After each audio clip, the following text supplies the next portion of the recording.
Looking back is not about being stuck in the past. It's about remembering what made us feel something real.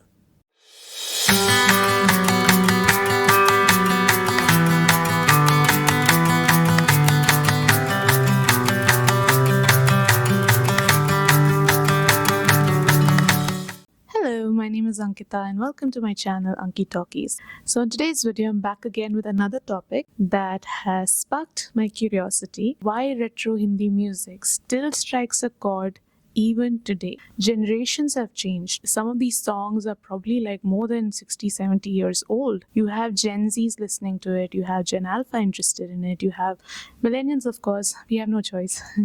We were brought up with boomers and Gen X's, but I'm saying generally across the board, like there are a lot of these remixes popping up on Spotify. Of course, they have rehashed it and adapted it to what suits their taste. What is in these songs? What is the formula? What is the thing about these songs that even today people want to listen to a good Hindi retro song? We never get sick and tired of these songs. We never get bored of these songs. We can't get enough of these songs. This is just my take and insights on why retro Hindi music still strikes a chord even today. So let's dive into my 4 points. Let's go. First point, simplicity.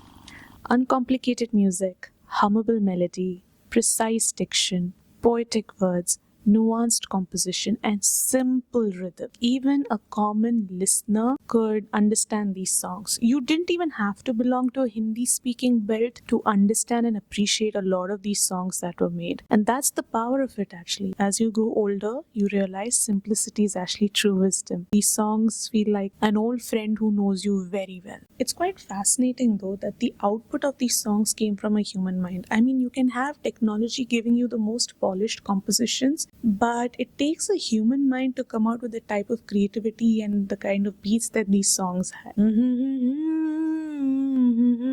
As soon as it starts, you know this is Aiye Mehruba. The beats were not over-processed, the tracks were not complicated, the melody was very easy to follow. Technology is great, but if you really want to connect with the soul of a person, it has to be a humanly made composition. While you may remix the beats, while you may change the visual production, while you may add some more elements to it, the essence is still fresh as ever, and that you cannot take away from these songs. Second point, craftsmanship. A lot of the retro songs of those times were made under constraints. There was a constraint of time, constraint of money, and constraint of technology. Windows of opportunity were very few and far in between for a lot of these artists. Where would you go if you were not given a chance to showcase your talent? Especially when you know you've got a lot of talent and you are built for music. Where do you go if you don't get a chance here? All these artists didn't come from wealth. It's not like they had generational wealth. It's not like they came from legacy lineages. Maybe they could have had a reputable teacher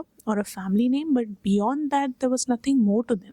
And then there was time also as an issue. If they did not respect the recording studio's time or the producer's timeline, then they would lose out on an opportunity to showcase their compositions to the world. Music technology was at its nascent stages. One mistake while recording, be it from the orchestra, be it from the singer, be it from the composer, and they had to re-record the whole thing again. When you think about the limitations within which they had to make all these songs, there's a lot of painstaking effort being put into it. Yet the magic happened. Legends were forged in collective hardship that sharpened their abilities. A lot of artists of those eras have a certain je ne sais quoi to them. There's a quality in their music making, in their vocals. Music that was made during that time was never a careless attempt. It was not mass produced or formulaic or a corporate driven product. Think about something like Pura kaagaz tha ye man mera.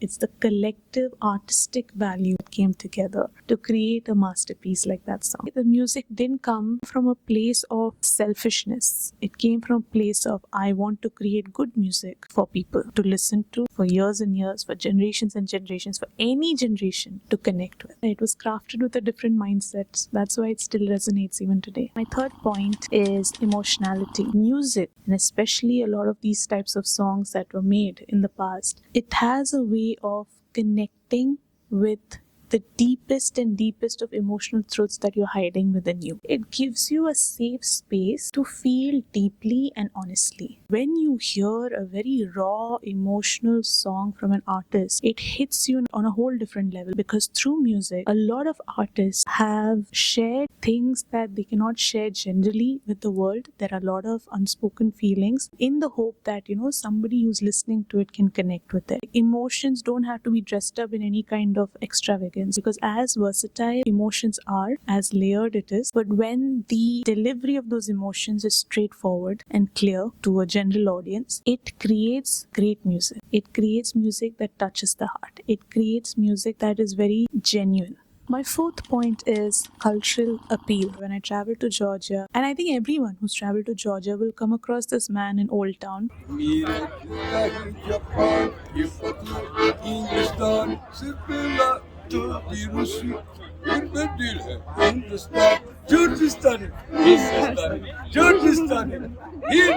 I actually liked it. I actually liked the fact that this song crossed cultural borders and, found its resonance with Georgians of a certain time. So many people of a certain period of time in India could not travel outside. And it helped people to imagine what it would be like, what the culture of that country could be like, through these little musical flavors and musical elements that would be added in of that particular culture.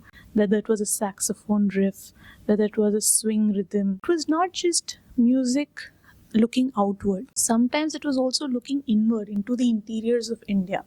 And this is where it helped a lot of NRIs, like especially for me and all who grew up outside of India, to connect back to our roots. I was in 7th standard and I came across this song. चलत मुसाफिर मोहलिया रे पिंजड़े वाली मुन्निया. 12-year-old me was like, where is this song from and which part of India is this from? I didn't know there was a language called Bhojpuri. I didn't know something like Bhojpuri folk rhythm even existed. It was a whole new language, a whole new soundscape that got introduced to me.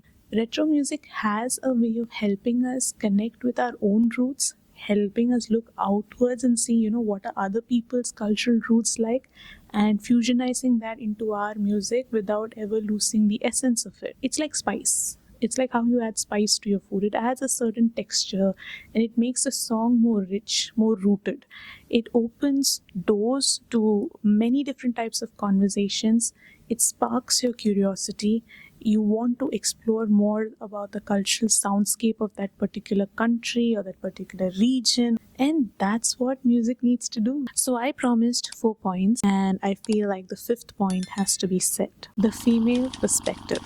When you look at a movie, an Indian movie or a Hindi film, the whole story always revolved around the hero. It was always about him. It was always about his story. The plot line was catered to him. It was meant to make him look glorious. And I would always wonder, where is the female's power? As a girl watching this movie, I'm not interested in what the man is only doing. I'm also interested in what the female is doing. And then the songs would come. And through that, all my questions would get answered. Like I would understand, okay, what her internal world is like. What is she feeling? What is she thinking? What is she going through? This was one moment where the woman on screen was speaking to the woman watching her, like a kind of private dialogue that was happening. Even in these moments, the woman's existence was centered and catered to a man. He was the one she sang for, she cried about, she hoped for. And to be honest, that's where I understood that that's where the trap lies. Because as a young girl, when you watch it, the way things are manufactured to you, the way love is written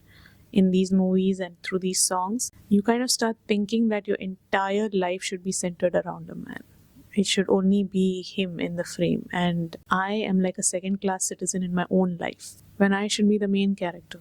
Which is why a song like Panchi Banu Urti Firu, that's a very interesting song. Because that's the type of song I'm talking about, that how a woman views freedom, how she sees herself, how she wants to belong into the world, those little thoughts that she has. That's a very interesting song on, female perspective. And it's not a song that is sung for him or of him. It is just her thoughts. You cannot deny the fact that when it came to songs, this was where the power of femininity overtook everything. because this was where you would see a female singer giving it her best, you would see a female actor giving it her best. If there was a female choreographer, you would see the female choreographer also doing her best. This was where the entire power of that femininity that is there, or feminine energy that is there, it would be translated beautifully on screen. I live for that. I live for things like this only. Because I'll tell you why. In a world where a woman's voice is never heard, often silenced, almost like she's not allowed to have a voice. Even now, we have come a long way. There are moments when you realize that, oh, it doesn't really matter. My voice doesn't really matter as a woman. Songs become that steady form of resistance, that outlet that women need, to kind of tell the world exactly what needs to be told to the world about what women think, feel, and what their perspective is.